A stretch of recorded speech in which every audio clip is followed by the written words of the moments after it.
How to set up profile in freelancing.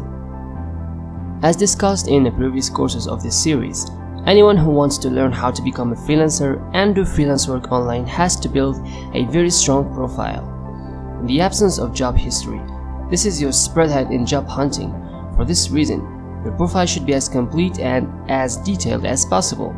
Taking the time to flesh it out can make a big difference in how serious clients take you. Once you are on your profile page, complete all the sections of your profile. Important profile sections at a freelancer site are portfolio, skills, and resume. This should be kept up to date as you work on the site over time.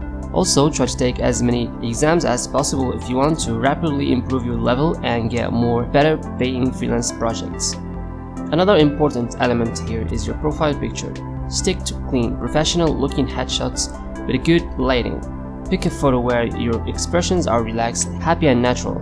Clients shouldn't discriminate based solely on your appearance, but your photo communicates information about your personality. You want to give the impression of warmth, cooperation, and having your act together.